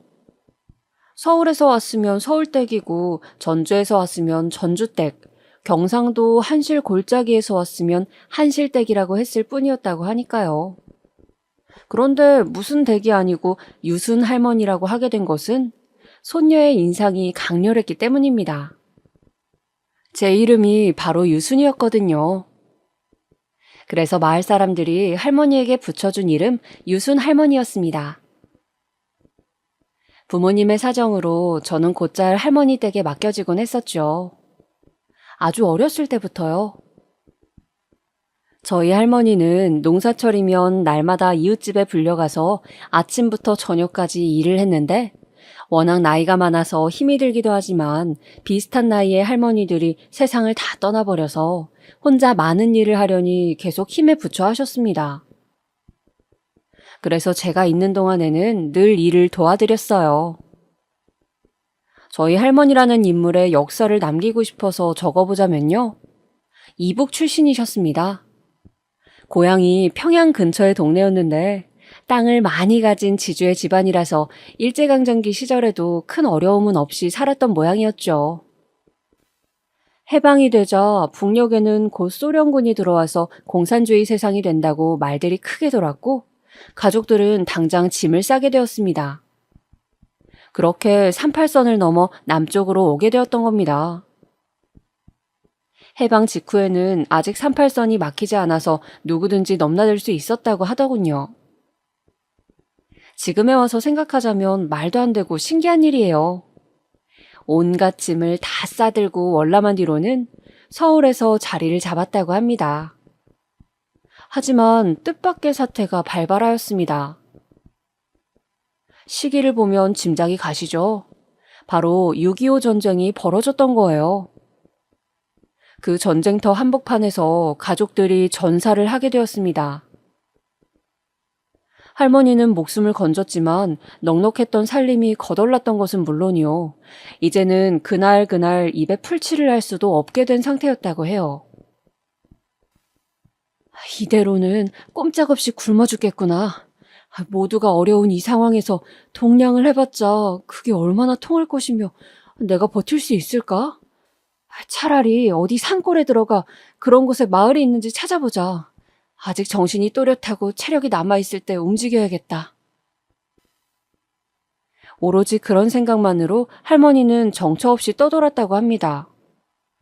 이 지역 저 지역을 돌아다녔고 죽을 고비도 넘기다가 마지막으로 발길을 멈추었던 곳이 바로 이 작은 마을이었던 것이에요. 오갈 데 없는 할머니를 당시의 마을 사람들은 불쌍히 여겨 받아주었다고 합니다. 이 마을에서 할머니는 인연을 만나 결혼을 하게 되었어요. 그 당시 온 나라가 초토화되었던 상황이었는데 산골 마을이라고 사는 형편이 좋았을 리 없죠. 가진 재산이라고는 아무것도 없는 상태에서 결혼을 하였기 때문에 마을 사람들이 먹을 것을 조금씩 갖다 주어서 그것으로 상을 차리고 백년가약을 맺었다고 합니다. 세월이 흐르면서 자식들도 낳아 길렀죠. 그러나 가시밭길로만 걸어온 할머니의 험난했던 삶은 이 마을에 뿌리를 내리고 나서도 달라지지 않았고 오히려 더 그 길이 험악해서 사람으로 마땅히 지녀야 할 정신마저도 흐트러지게 될 정도였다고 합니다. 할아버지는 가진 재산이 전혀 없었던 가난뱅이인 것도 모자라서 극심한 술고래였다고 해요. 술을 즐기다 보니까 자연스레 노름이 따라왔죠. 쥐꼬리만한 돈이라도 집안에 벌리면 그걸 술과 노름으로 다 날려버리는 게 할아버지의 몫이었다고 합니다. 그 삶이 얼마나 고달프고 애간장이 탔는지 할머니는 또래보다 일찍 새치머리가 나기 시작했다고 해요. 하도 스트레스를 많이 받으셔서 그랬겠죠. 늘 고단하고 힘들었던 할머니를 도와주던 손길도 이 마을에 존재하였습니다. 이거 별로 양은 얼마 안 되지만 끓여다가 애들 좀 먹이고 그래요. 네? 이렇게 귀한 식량을 또 고마워서 어떡해요. 매번 신세를 지내요. 도움 안 주셨으면 저랑 저희 아이들은 진작에 이 세상 뜨고 없지 않았을까 싶어요. 제가 반드시 이 은혜를 갚아야지 그렇게 생각하고 있습니다. 아유, 됐어요. 우리 집은 슬슬 이 마을을 떠날까 생각하고 있어요. 친척들이 지금 다 서울에서 자리를 잡았으니 그쪽에 기생하다 보면 어떻게 해서든 우리 집도 서울에서 정착할 수 있지 않을까 싶어서요. 어쨌든 우리가 이렇게 왕래할 날은 오래 남지 않았지만 그때까지 잘 지내봅시다. 내가 도울 수 있는 데까지 돕고 떠날게요. 마음씨 좋았던 어떤 집의 도움으로 할머니는 몇 번이고 건사할 수 있었다고 합니다. 서울에서 자리를 잡거든 반드시 그 주소를 알려달라고 할머니는 신신당부를 하셨다죠. 저희 할머니는 정이 많고 수더분한 인물이었습니다. 벌레 한 마리라도 함부로 밟지 않으려던 분이셨으니까요. 그리고 남에게 조금이라도 도움을 받으면 그것을 잊지 않고 반드시 그만한 갚음을 해주어야 한다는 말씀을 늘 입에 달고 사셨습니다. 이웃집 농사일을 도와줄 때도 자기 집 일처럼 언제나 성실하게 하였고요. 이런 저희 할머니는 더 이상 이 세상에 존재하는 분이 아닙니다. 차가운 바람이 솔솔 불어오기 시작하던 초겨울의 어느 조용한 아침, 그보다도 더 조용하게 영원한 잠 속으로 빠져드셨습니다. 그리고 할머니께서 남겨주신 인연은 아직도 현재 진행형으로 이어지고 있습니다. 이 인연을 여러분과 나눠보고자 합니다. 그 시작은 할머니께서 저에게 쥐어주셨던 작은 메모지에서 출발하였습니다. 그 메모지에는 서울에 위치한 하숙집의 주소가 적혀 있었죠. 바로 과거에 할머님께 아낌없는 도움의 손길을 뻗어주셨던 그 집과 가까운 친척분이 운영하고 있다는 하숙집이었습니다. 그 집이 서울에서 자리를 잡는 것에 이 하숙집을 운영하는 친척분이 큰 도움을 주셨다는 후문이었습니다. 그래서 그 집분들은 할머니께 당신들이 서울에 자리를 잡았다는 사실을 알려주시면서 친척분이 운영하고 있는 하숙집의 주소를 남겨주신 것이었죠. 혹시 서울에서 도움이 필요하다면 이곳에 찾아가거나 연락을 해보라면서 말이에요. 할머니는 그 주소를 저에게 전달해 주셨던 것입니다. 혹시 쓸모가 있을지도 모른다면서요. 그리고 네가 여력이 되거든 그 집안 사람들을 좀 도와줬으면 좋겠구나. 얼마나 고마운 사람들인지 모른단다. 저는 할머니의 그 말씀을 기억하고 있었습니다. 그리고 정말로 제가 서울에 가서 지내게 되었을 때 저는 혹시나 하는 마음으로 그 하숙집을 찾아가게 되었습니다. 안녕하세요. 저기 혹시 지금 남는 방이 있을까요? 지금은 한창 학생들이 학기 중이라서 딱히 남는 방이 없는데요. 여기는 어찌 알고 오셨대? 제가 사정상 지금 서울에서 혼자 지내게 되었는데요. 여기 주소는 저희 할머니로부터 듣고 왔어요. 저희 할머니께서 전에 많이 신세지셨던 집이 있는데 그 집 분들의 친척 되시는 분이 여기를 운영하고 계시다고 들어서요. 제가 쭈뼛쭈뼛 말을 하니까 하숙집 아주머니께서 조금 놀라신 얼굴로 할머니 댁이 어디냐고 물어보시더라고요. 그래서 제가 그 마을 이름을 알려드렸더니 아하라는 표정이 되셔서는 일단 저보고 안으로 들어오라 해주셨습니다. 무턱대고 가져갔던 커다란 짐가방을 끌고 하숙집 안으로 들어갔어요. 저를 앉혀두신 채로 아주머니는 다른 분과 열띤 상의에 들어갔습니다. 아주머니는 한 명을 더 받을 수는 없는 상황인데 여기를 오게 된 경로를 듣고 보니까 좀 난감하다라는 입장을 가지고서 말씀 중이셨어요. 잠시 후 저에게 다가온 사람은 아주머니와 계속 대화를 나누던 아저씨였습니다. 두 분이 부부 사이라는 것을 저는 금세 알아차릴 수 있었습니다. 딱 보니까 여기 말고는 따로 갈 데도 생각 안 하고 온 것 같은데 맞죠? 아저씨의 물음에 저는 순순히 고개를 끄덕였습니다. 아주머니는 골치 아프다는 듯 고개를 내저었지만 아저씨는 저보고 여기서 묵으라고 해주셨어요. 좁은 임시방을 내어주고 하숙비는 반값만 받겠다고 하시는 말씀에 저도 모르게 벌떡 일어나서 꾸벅 인사를 올렸습니다. 정말 감사드립니다. 받아주시고 인심 베풀어 주셔서 감사합니다. 생각지도 못한 호의를 받게 되어서 저는 무척 놀란 상태였습니다. 아저씨는 그냥 사람 좋게 껄껄 웃으시고는 말더라고요. 저는 서울 생활에 영 마음을 붙이지 못하였고, 그래서 초반에는 외롭다는 생각이 강하게 들었습니다. 특히 같이 하숙집에 기거하던 사람들이 저를 시골 촌뜨기 취급하면서 쉬이 상대조차 해주려고 들지 않았기 때문입니다. 이게 말로만 듣던 서울 깍쟁이들이구나. 아무리 그래도 묻는 말에도 대답을 안 해주는 건 너무한 거 아니야? 저는 그런 서러움을 토로할 데가 없어서 늘 혼자 삭히고 있었습니다. 제가 위안을 얻는 곳이라면 바로 하숙집의 식탁이었을 거예요. 아담하고 복작복작거렸던 하숙집이었습니다만 주인 부부께서는 늘 청결하게 관리하고자 애를 쓰셨죠.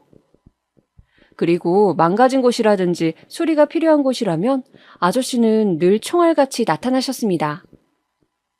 하숙생들의 개인 소지품들도 아무런 대가도 없이 무상으로 늘 고쳐주시기도 하였어요. 늦은 시각에 아직 귀가를 하지 못한 하숙생이 있으면 골목 앞으로 나가서 마중을 나가주시기도 하였습니다. 저는 어느 날 어두컴컴해진 시각에 하숙집으로 돌아가다가 아저씨를 보고는 놀라고 말았죠. 여자애가 일찍 다녀야지. 이렇게 말도 없이 늦게 다니면 사람 걱정시키게 하는 거야. 저는 툴툴거리면서도 저와 하숙집까지 안전하게 동행해 주시는 아저씨의 마음에 감동을 받았습니다. 어린 학생들을 위하는 마음이 느껴졌어요. 그런 덕분에 심적으로 많은 의지를 할 수가 있었습니다. 음식 솜씨가 일품이었던 아주머니께서는 항상 부엌 살림을 깔끔하게 유지하던 분이셨습니다. 늘 깨끗하게 정리가 되어 있는 부엌을 보면 기분이 좋아졌었죠. 아주머니는 가끔씩 투덜거리기는 해도 웃으실 때 소녀같이 수줍어 보이셨으며 눈가의 주름이 자연스럽게 어우러지는 얼굴을 가진 분이었습니다. 복숭아빛 뺨이 꼭 어린 소녀의 뺨처럼 곱다는 인상이었습니다. 아주머니께서는 반찬들을 모두 담백하면서도 감칠맛이 나도록 하셨어요. 저는 이 하숙집에 살면서부터 아주머니를 통해 맛의 재미를 느끼게 되었고, 요리를 하는 과정에 흥미를 처음으로 갖게 되었습니다. 요리를 빠르게, 맛있게, 그리고 정성껏 해내는 아주머니의 비결이 궁금해서 그 조리 순서를 눈으로 보기도 하였죠. 가끔은 아주머니와 둘이 식탁에 앉아서 과일을 깎아 먹으며 이런저런 대화를 나누기도 하였습니다. 어른의 관점에서 저의 고민을 들어주시는 것은 저에게 큰 도움이 되었어요. 그 따뜻한 담소, 더 따뜻한 밥을 먹으며 저는 그 하숙집에서 지내는 동안 행복한 추억들을 쌓을 수 있었습니다. 마음 붙이고 기댈 수 있는 분들이 옆에 계시다는 거, 마음을 털어놓고 위안을 얻을 수도 있다는 것, 덕담과 조언을 고루 들어 난관을 헤쳐나가는데 도움을 받을 수 있다는 것, 이 모든 것에 대해 매우 감사를 드려야겠다. 나는 어쩌면 굉장한 행운아일 수도 있어. 저로 하여금 그런 생각들을 하게끔 만드셨던 분들이 바로 하숙집 주인 부부 두 분이셨습니다. 늘 하숙생들의 몸에 이로운 것만 해주시고, 아플 때마다 걱정해주시고, 체했을 때 직접 손도 따주시고, 가끔 피곤으로 지쳐서 하숙집에 들어갔을 때 문을 열면 새어나오는 밤 냄새가 저에게는 꾸준한 위안이고 힘이었습니다. 하숙집 생활을 뒤로하고 나온 저는 이른 결혼을 하게 되었습니다. 남편과 결혼을 염두에 두기도 했었지만 뱃속에 작은 생명이 자리 잡는 바람에 그렇게 되었죠. 아이 2명을 낳고 평범하디 평범한 가정의 모습으로 살았어요. 하지만 평탄한 생활의 끝은 너무나도 금방 찾아왔습니다. 유독 남편이 피곤해 보이고 얼굴이 그늘져 보인다는 생각이 들었을 쯤이었습니다. 생각해 본 적도 상상해 본 적조차 없던 현실이 저희 가정에 닥쳐 있었습니다. 네? 의사 선생님, 지금 저희 남편이 암이라는 것도 모자라서 말기라뇨. 아파 보이기 직전까지만 해도 너무나도 아무렇지 않게 지냈어요. 그냥 평범한 일상을 보내고 있었는데 한순간에 암 말기 환자라뇨. 남편이 암에 걸린 것이었습니다. 암 환자들, 그 가족들은 아실 겁니다. 암이 진짜로 무서운 건 전이 때문이라는 사실을. 남편의 고향을 따라 저는 지방에 내려가서 결혼 생활을 했었는데요. 대구의 큰 병원에서 어떻게든 용을 써보았습니다만 현실은 냉정했어요. 자가호흡을 할 수 없어 커다란 산소통에 의지한 채 콧줄을 끼우고 누울 수조차 없어서 거실 소파에 앉아 남편은 그렇게 생활을 했습니다. 하루의 모든 시간을 그렇게 있었습니다. 그러니 제 생활이 어디 있었겠어요? 일을 더 해나갈 수도 없었습니다. 매 시간 남들보다 빠른 속도로 죽음에 가까이 다가가고 있는 사람이 집에 있는데 어떻게 제가 바깥 생활을 해나갈 수가 있었겠어요? 이젠 정말 마지막이었습니다. 그것을 예감할 수 있었던 때 바로 그 마지막에 다다라서야 저희 부부는 서울행에 올랐습니다. 쌀쌀했던 그 새벽 한 4시나 됐었을까요? 어둠을 뚫고 우린 차에 올랐습니다. 생명을 걸고 사투 중인 남편을 조수석에 앉히고 운전을 하는데 그 고요 속에서 힘겨운 숨소리를 배경음 삼아 얼마나 많은 상념들이 제 머릿속을 스쳐갔던지요. 그 캄캄한 고속도로를 달리는데 별별 순간들이 다 떠올랐습니다. 아침이 밝았을 때 저희 차는 서울 삼성병원의 정문을 통과하고 있었어요. 부랴부랴 응급실로 들어가서 바로 호흡기부터 달았습니다. 남편의 진료 기록, 수술 자료 이런 것들을 다 가지고 갔기 때문에 그것들로 접수를 하고 대기를 했죠. 기다리는 동안의 그 시간이 영겁과도 같았습니다. 드디어 의사가 저희를 찾아왔습니다. 반가움에 일어서는데 의사가 그런 저를 따로 부르더라고요. 남편이 누워있는 자리에서 조금 떨어진 곳에서 대화를 나눴습니다. 중년의 남자 의사분이셨습니다. 삼성병원에서도 손꼽힐 만큼 아주 저명한 분이셨고, 힘들게나마 일정을 잡게 되자 저희도 바로 여기로 왔던 것이었습니다. 그런 의사분께선 숱한 광경들을 많이 봐오셨고 경험해 오셨겠죠. 그런 분이 저기 누워있는 남편과 제 얼굴을 번갈아 쳐다보더니 꽤나 머뭇거리시더군요. 그리고 정말 마지막이라는 간절한 희망과 함께 이곳까지 온 저에게 딱 한마디 짧은 소견을 주셨습니다. 지금 남편분의 생명이 풍전등화와도 같습니다. 듣자마자 저는 하마터면 주저앉을 뻔했습니다. 절대 잊혀지지가 않아요. 그 말과 그 순간이 풍전등화, 바람에 흔들리는 등불처럼 그만큼이나 제 남편의 상태가 심각하고 좋지 않단 결론이었습니다. 심지어는 해줄 수 있는 조치가 전혀 남아있지 않다고 했습니다. 이제 끝이라는 판결을 받은 생명 앞으로 나아가 그 얼굴을 보며 얘기할 자신이 제겐 없었습니다. 그때 울먹이며 발을 동동 구르고 있던 저에게 다가온 사람이 있었습니다. 전혀 뜻밖이었습니다. 병원에 정기적으로 선교 봉사를 온다고 자신을 소개하신 분은 나이가 지긋한 분이셨습니다. 들어보니 환자들을 위해 기도하고 따뜻한 말을 건네주는 활동을 하고 계셨습니다. 모든 용기를 잃고 절망에 빠져있던 저와 함께 그분은 제 남편에게로 가주셨습니다. 그리고 기도를 해주셨는데 저도 모르게 눈물이 줄줄 흘렀습니다. 그 기도가, 그 모습이 그렇게 처절할 수가 없었습니다.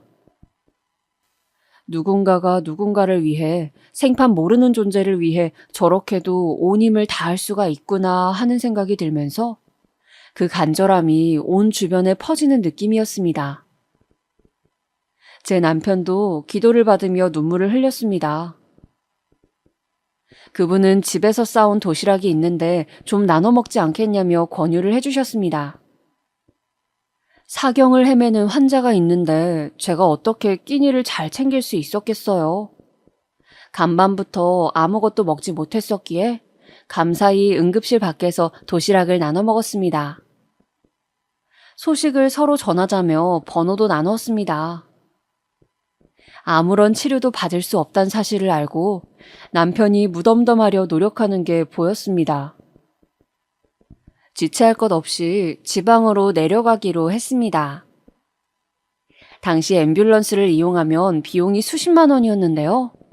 그걸 들은 남편은 그 돈을 아껴야 한다며 그냥 다시 차로 돌아가자고 했습니다. 병원 관계자들이 당황해했죠. 환자분께선 앰뷸런스가 아닌 일반 차량 이용이 가능한 상황이 아닙니다. 극단적으로 말씀드리자면 가는 길에 임종을 맞으실 수도 있습니다. 그럼에도 남편은 완강했습니다. 결국 병원 약국에서 구입한 3만 원짜리 호흡기에 달랑 의지한 채 다시 여정에 올랐습니다. 당장 숨이 끊어져도 이상하지 않을 중환자와 함께 저는 화창한 오후에 고속도로를 달렸습니다. 지독한 투병으로 속뿐만 아니라 얼굴까지 까맣게 돼버려 생기라고는 전혀 없던 남편. 그럼에도 제가 이런저런 말을 걸면 호흡기를 갖다 댄 상태에서도 웃음을 지어 보이려고 아픈 몸을 들썩이던 모습이 아직도 생생합니다. 잠깐 들른 휴게소에서 잠을 깰 겸 막대 아이스크림을 샀는데 남편도 먹겠다고 해서 줘봤지만 설마 먹을 수 있을 거라고는 생각하지 못했습니다. 밥 한 톨도 넘기지 못한 지 꽤 됐었으니까요. 그런데 남편이 아이스크림을 먹더라고요. 심지어는요, 그 후론 호흡기를 아예 쓰지 않았습니다. 국내 최고의 병원, 권위 있는 의사가 당장 꺼져도 이상하지 않을 숨이라 했는데 말이죠. 신기하다는 말로 표현하기엔 부족한 일이었습니다. 남편이 자가호흡을 하고 있었습니다. 호흡기를 찾지도 않은 채 남은 길을 멀쩡히 갔습니다. 혹시 기적이 일어나 병이 없어졌나 싶었을 정도의 상황이었습니다. 너무나도 아무렇지 않게 숨을 쉬고 얘기를 하고 있었거든요. 그렇게 대구의 한 병원에 도착을 했고 딱 한 발짝이었습니다. 응급실로 발을 들여놓은 딱 그 순간이었습니다.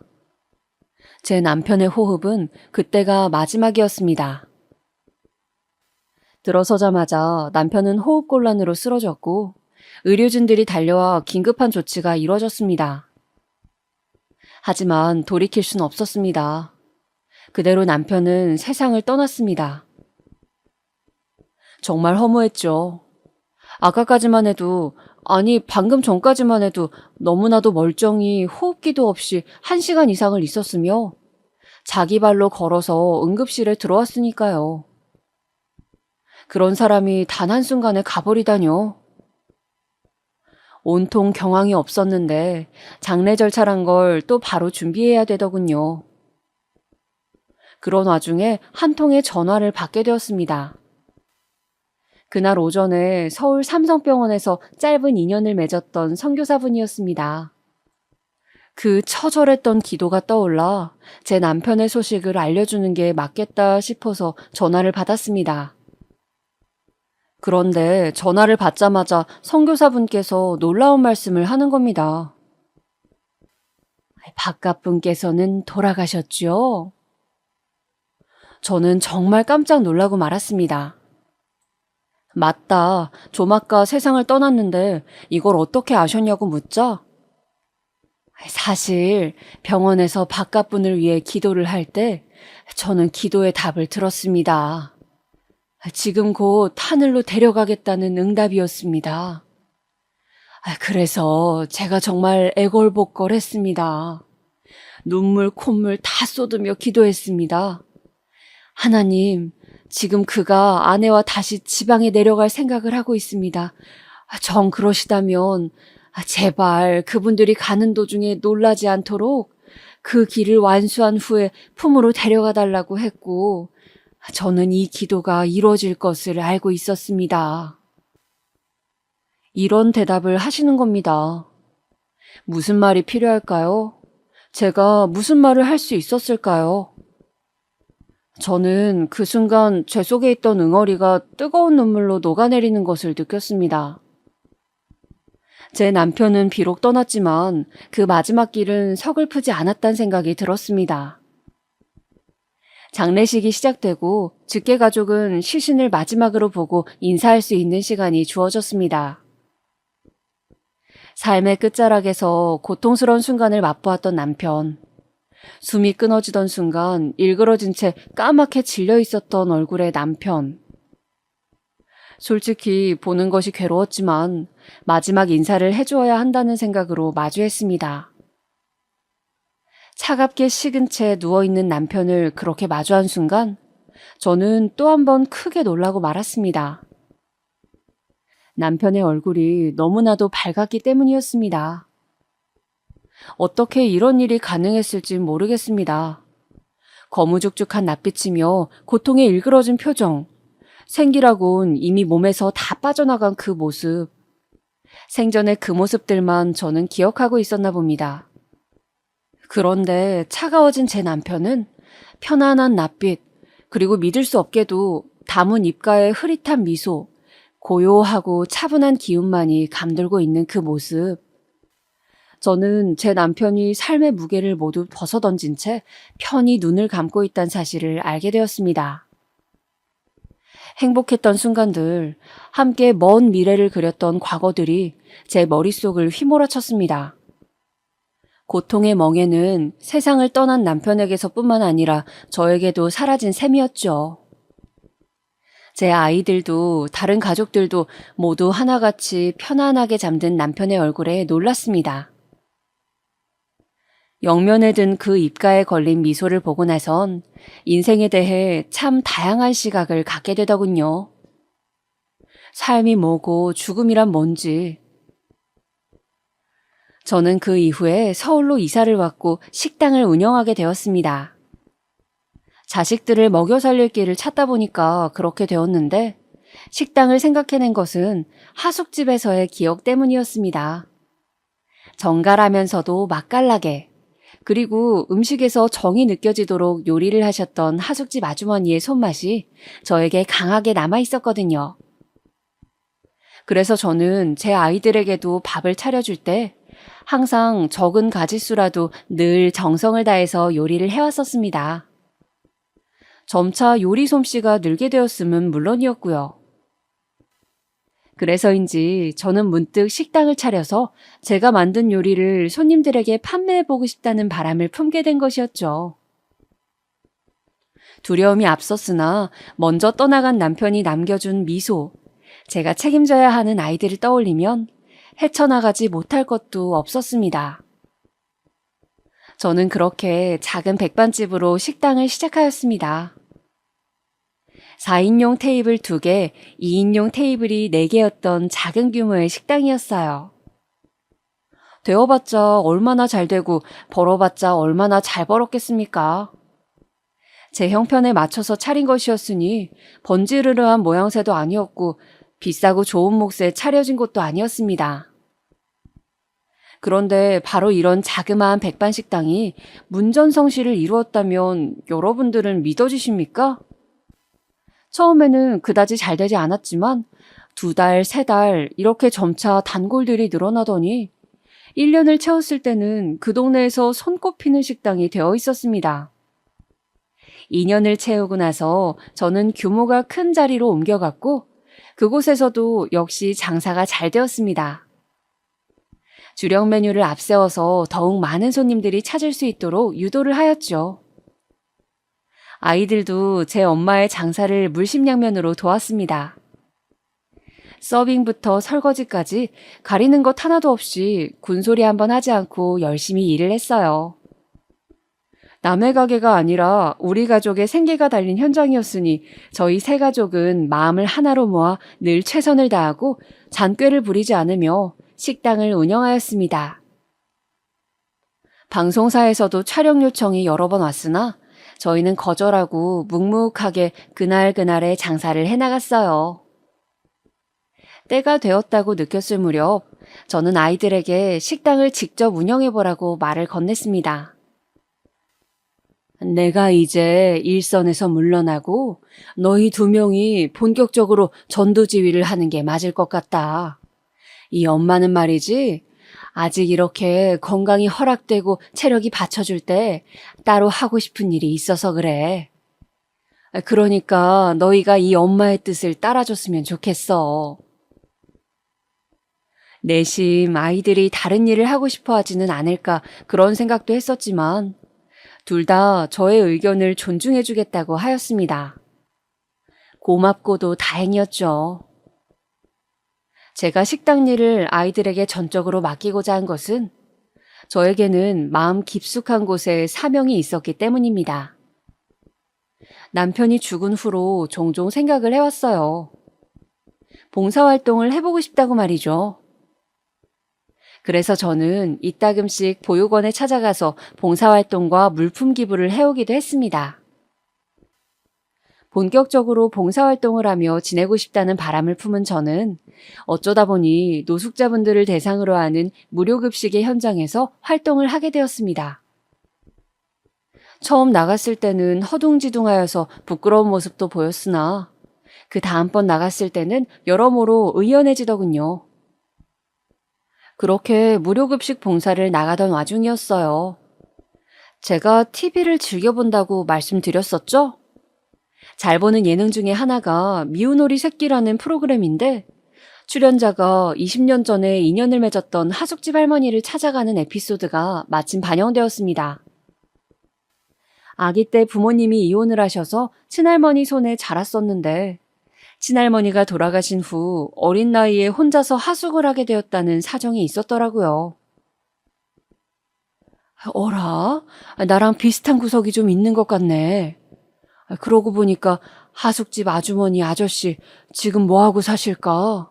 한번 찾아뵀어야 했는데 생각만 하고 미뤄두었네. 방송을 보면서 저는 그런 생각을 하였습니다. 방송에서 보니까 그 출연자가 하숙집 할머니로부터 많은 사랑과 도움을 받았다고 하더라고요. 세상을 떠난 저희 할머니 생각도 나면서 하숙집의 추억도 밀려 들어온 저는 제가 너무 좋은 생활을 할 수 있도록 큰 도움을 주셨던 그 하숙집 아주머니와 아저씨를 찾아보기로 하였습니다. 그 하숙집을 다시 찾아가 본 것입니다. 저는 옛날 그때의 기억을 되살려 보면서 그 하숙집을 찾아가 보았지만,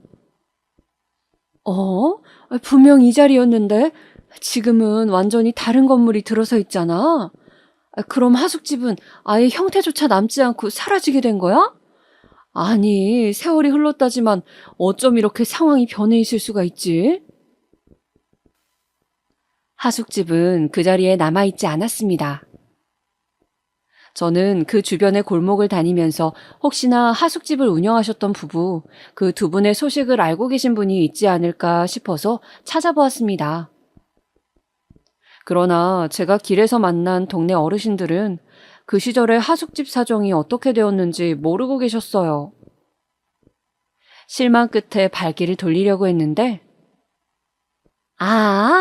저기 그 짝에서 하숙집 운영했던 부부. 거기 내가 금술이 참 좋았지. 어떤 할머니께서 저에게 그런 말씀을 하시는 게 아니겠어요? 놀랍고도 반가운 마음에 저는 그 두 분의 소식을 아느냐고 여쭤봤습니다. 글쎄, 여기 이 짝 동네에서 뜬 지 한참 오래되었을걸.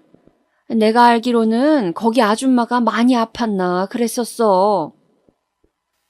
네? 하숙집 아주머니께서 아프셨다고요? 그래서 하숙집 운영을 그만두신 거예요? 그런 것까지는 내가 알지 못하고 하여간에 많이 아프다는 소식만 내가 들었네. 그 이후로는 몰라. 꽤 지나간 이야기인걸. 알게 된 일말의 소식은 너무나도 의외의 내용이었습니다. 알고 나니까는 걱정스러운 심정이 앞서더군요. 그 이야기를 듣는 것 외에는 아무런 소득도 없이 오래간만에 발을 들이게 된 그 동네를 떠나야만 했습니다. 저는 봉사활동에서 만난 분들과 의기투합해서 무료 밥차를 운영해보게 되었는데요. 저는 어쩌면 그날따라 하숙집 아주머니와 아저씨를 머릿속에 담고 있었는지도 모르겠어요. 그렇기에 놀랍고도 따스한 기적으로 연결이 되었다고 저는 생각을 하고 있습니다. 무료 밥차 앞으로 다가오신 어떤 노숙자 한 분이 계셨습니다. 왜 나만 양을 적게 주는 거야? 나도 그것 좀 더 줘요. 차별하지 말고 더 달라고. 언뜻 보기에도 다른 분들보다 결코 양을 적게 배식해드린 것이 아니었는데 그저 막무가내로 우기시는 목소리가 크게 울려 퍼졌습니다. 그런데 저의 시선을 그대로 고정시킨 것은 멀찍이서 바라본 그 노숙자분의 얼굴이 아주 묘한 기시감을 불러일으켰기 때문입니다. 왜 내가 방금 저분을 보면서 낯이 익다고 느꼈지? 그런 생각을 하던 찰나였습니다. 어차피 더 줄 거면 그냥 바로 줬으면 될 것이지. 사람을 이렇게 큰 소리 내게 만들고 말이야. 재차 들려온 목소리에 번뜩 정신이 들었어요. 왜냐하면 저는 하숙집 내외 두 분을 떠올리고 있던 와중이었기 때문에 연결이 되었던 것입니다. 저는 그만 쥐고 있던 국자를 챙강 떨어뜨리고 말았습니다. 그리고는 떨리는 걸음으로 그분에게 다가갔습니다. 식사를 위해 자리에 앉으신 그분의 맞은편으로 다가가 조심스레 얼굴을 살펴보았어요. 헬쑥한 모습에 처음 한순간에는 긴가함인가 하였지만 저를 올려다보는 그분의 눈빛을 확인한 순간에는 확신이 들었습니다. 세상에, 맞으시죠? 하숙집 아저씨! 누군데 나를 하숙집 아저씨라고 부르는 거요? 장안동 하숙집 아저씨, 맞으시구나. 저 모르시겠어요? 못 알아보시겠어요? 내가 장안동에서 하숙집을 했던 것은 맞는데. 저 유순이에요, 아저씨. 저를 순이라고 부르셨고요. 저보고 애가 순하다면서 순이라고 부르면 딱이라고 아저씨께서 그러셨잖아요. 순이라는 별명 저한테 아저씨께서 지어주셨잖아요. 기억 안 나세요? 그 순간 노숙자분, 아니 하숙집 아저씨의 손에서 수저가 미끄러졌습니다. 지난 세월을 건너뛴 아저씨의 눈동자가 저를 알아보고 있었습니다. 그래, 기억이 나고 말고 그때의 얼굴이 지금도 그대로 남아있네. 이렇게 다시 보게 되다니. 내가 지금 이 모양 이 꼴이라서 영 민망하구나. 미안하지만 자리를 피해줬으면 좋겠다. 아저씨, 어떻게 되신 거예요? 제가 마침 얼마 전에 하숙집이 있던 자리에 가봤는데 아무것도 남아있지 않더라고요. 흔적조차도요. 그런데 동네에 계시던 분이 아주머니께서 크게 아프셨다고 그런 말씀을 해주셔서 도대체 그 후로 어떻게 지내셨을지 궁금하고 걱정이 되던 참이었어요. 아저씨, 이렇게 다시 만나 뵙게 된 것이 저는 결코 우연이라고 생각하지 않아요. 운명이라고 생각하고 말씀 좀 해주세요. 잘 사시던 분이 어쩌다 지금 이런 행색으로 계신 거예요? 네? 자꾸 제 시선 피하지 마시고요. 제가 눈물 고인 눈으로 자꾸 여쭤보자 아저씨께서는 깊은 한숨과 함께 말씀을 꺼내주셨습니다. 이따위 인생 더 이상 열심히 살아보지 않기로 마음먹은 지 오래됐다. 네? 아주머니는 어디 계시는데요? 이미 그 사람은 세상 떠난 지 오래야. 천인공노할 일을 당해서 그렇게 되었다. 의료사고였지. 저는 손으로 입을 틀어막아야 했습니다. 아주머니께서 비교적 간단한 수술을 받으시던 도중 의료사고를 당했고 그 후유증으로 고생하시다가 세상을 뜨셨다는 겁니다. 그 충격으로 아저씨께서는 울분으로 해당 병원과 싸우셨지만 결국 연달아 법정 다툼에서 패소를 하셨다고 합니다. 아저씨께서는 어이없는 사고로 하나뿐인 배우자를 잃었을 뿐더러 아무런 보상도 받으시지 못하였고 되려 기나긴 법정 싸움을 진행하느라 막심한 비용을 들이셔야만 했다고 합니다. 그 후로 아저씨께서는 공허함을 달래기 위해 술독에 묻혀 사셨고 점차 가족들로부터 외면을 받게 되셨대요. 그러다가 가족들이 아저씨를 정신병원에 집어넣으려고까지 했다고 하는 겁니다. 그걸 아신 아저씨께서는 다시 집으로 돌아오지 않겠다 선언하시고는 영영 가족들의 곁을 떠나버리셨대요. 그 후로는 계속 노숙자로 사셨다고 합니다. 그 사연을 듣는 동안 저는 가슴에 사무치는 슬픔과 안타까움을 느꼈고 동시에는 미약한 안도감을 맛보았습니다. 아저씨께서 극한으로 치달으시기 전에 내가 아저씨를 다시 뵐 수 있어서 정말 다행이구나. 늦지 않았구나. 저는 곧장 아저씨께 저와 함께 갈 것을 청하였습니다. 아저씨께서는 화들짝 놀라시며 절대 그럴 수 없다고 하셨죠. 그 눈빛에서는 인간에 대한 불신 같은 게 조금 비치는 듯 하였습니다. 의료사고로 아주머니를 보내야 했으니 그리고 기나긴 병원과의 싸움에서 처절한 결과물을 받아드신 데다가 가족들과도 완전히 틀어지셨으니 아저씨에게 신뢰의 감정이란 아주 흐릿하게 남아있는 흔적 같은 것이었습니다. 그런 아저씨를 저는 설득하고 또 설득하였습니다. 제가 일찍이 결혼을 하였다가 사별을 한 이야기를 해드리자 아저씨께서는 깜짝 놀라셨죠. 그럼 네가 혼자 애를 둘이나 키웠단 말이야? 이런 안 된 일을 보았나? 그 모습에서 저는 예전에 사려 깊던 아저씨의 면모를 고스란히 찾아볼 수 있었습니다. 늘 세심하게 남을 신경 써주고 배려해 주었던 그런 모습을 말이죠. 남편을 떠나보내고 다시 서울로 돌아와 식당을 차린 이야기를 시작하자 아저씨께서는 바로 걱정스러운 눈빛을 하셨습니다. 제가 식당을 차렸다가 망하기라도 했을까봐 염려하는 모습이었죠. 저는 살포시 웃으면서 말씀드렸어요. 아저씨, 제가 차린 식당이 얼마나 잘 됐는 줄 아세요? 사람들이 줄을 서서 먹었어요. 그 자그마한 식당에서 뭐 먹을 게 있다고 그렇게들 많이 찾아왔는지 다시 생각해봐도 놀라울 따름이에요. 그 작은 식당이 그렇게 잘 되는 바람에 더 큰 곳으로 옮길 수가 있었어요. 아이, 장사를 그렇게나 잘했단 말이야? 네가 장사 수완이 좋았나 보구나. 아유, 좁은 식당에서 수완이 좋아봤자 뭐가 통했겠어요. 그냥 음식이 맛있던 것이겠죠. 제가 왜 식당을 차릴 생각을 처음에 하게 됐는 줄 아세요? 바로 아주머니 덕분이었어요. 제가 그 하숙집에서 지내는 동안에 아주머니의 음식을 먹으면서 매번 깊은 감명을 받았었거든요.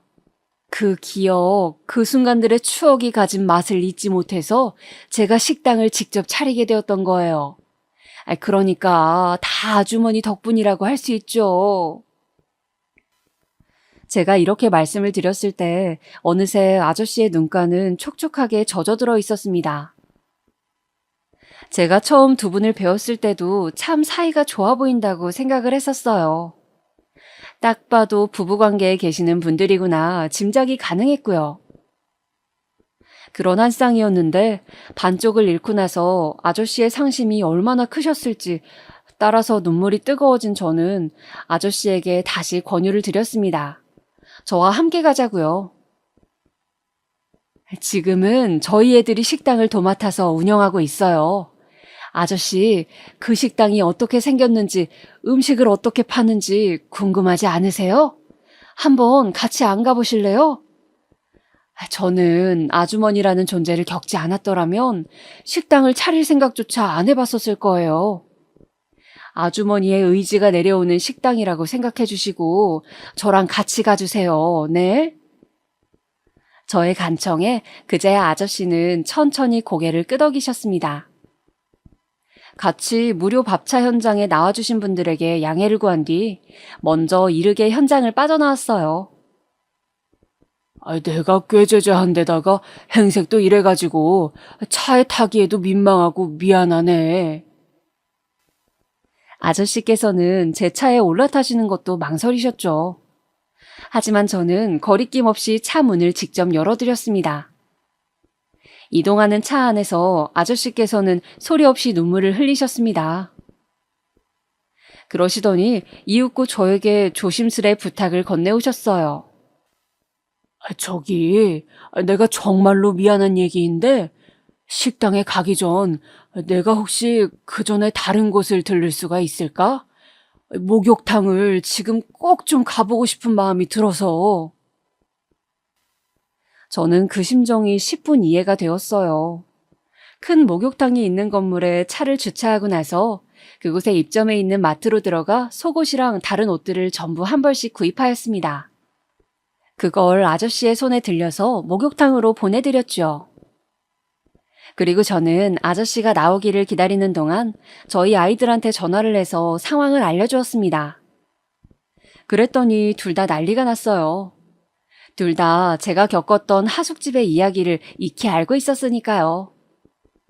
세상에 무슨 이런 일이 다 있냐면서 둘 다 엄청 흥분을 하더니 식재료 창고 좀 얼른 깨끗하게 정리를 해놓겠다면서 너스레를 떨었습니다. 말끔하게 씻고 새 옷차림으로 나오신 아저씨는 그제야 제 기억 속의 모습과 가까워졌습니다. 아저씨는 다시 차에 타시자마자 눈물을 훔치셨어요. 나의 궁핍과 결핍을 핑계 삼아서 내 스스로를 학대하고 또 주변의 모든 이들에게 행패만 부리며 지내온 것만 같아서 너무나도 부끄럽고 수치스럽고. 아주머니께서 돌아가신 이후 아저씨께서는 고독한 방황을 하시며 많은 후회도 남기신 모양이었습니다.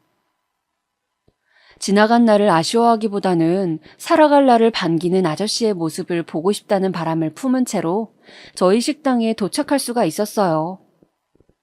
저희 아이들이 번듯한 자세로 나와서 아저씨를 맞이해 주었습니다.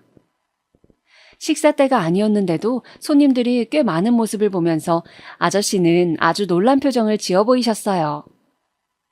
저랑 같이 저희 식당에 마주 앉아서 밥을 한 끼 나눠 드셨습니다. 이렇게나 잘 살고 있다는 것만으로도 너는 네 인생에서 스쳐간 모든 인연들에게 화답을 한 셈이야. 식사를 마치신 아저씨께서 담담한 표정으로 그리 말씀을 해주셨을 때 저는 밀려오는 감동을 주체할 수가 없었던 것 같아요. 눈물이 참아지질 않더라고요. 그 이후로 저의 제안에 따라 아저씨께서는 저희 식당에서 잡일을 시작하셨습니다. 테이블을 닦고 간단한 물건을 나르는 일 정도로요. 그런데 아저씨께서 왕년에 하숙집을 이끄셨던 분이잖아요. 그 기지가 어디에 갔겠나요? 3달 정도가 지나자 아저씨께서는 슬슬 본색을 드러내기 시작하셨죠. 손님들을 향해 먼저 인사를 건네시면서 아주 서비스 정신을 투철하게 발휘하셨습니다. 나이 드신 분께서 인사를 다정하게 건네주시니까 손님들의 반응이 좋았어요. 저희 아이들이 젊다 보니까 주방 이모님이라든지 나이 지긋한 손님들 상대할 때 유연성이 부족한 게 사실이었는데 아저씨의 존재가 그런 것들을 해소시켜 주었습니다. 아저씨를 보면서 저희 아이들도 많이 배우더라고요. 지금 현재 아저씨께서는 노숙자 생활을 언제 하셨냐는 듯 너무나도 평범한 일상을 나고 계십니다. 일주일에 3번 저희 식당에 출근을 하시고요. 가족들과도 오해를 풀고 다시 잘 지내시게 되었어요. 다행이죠. 예전에 그 하숙집 시절처럼 아저씨께서는 활발한 모습으로 지내고 계신답니다.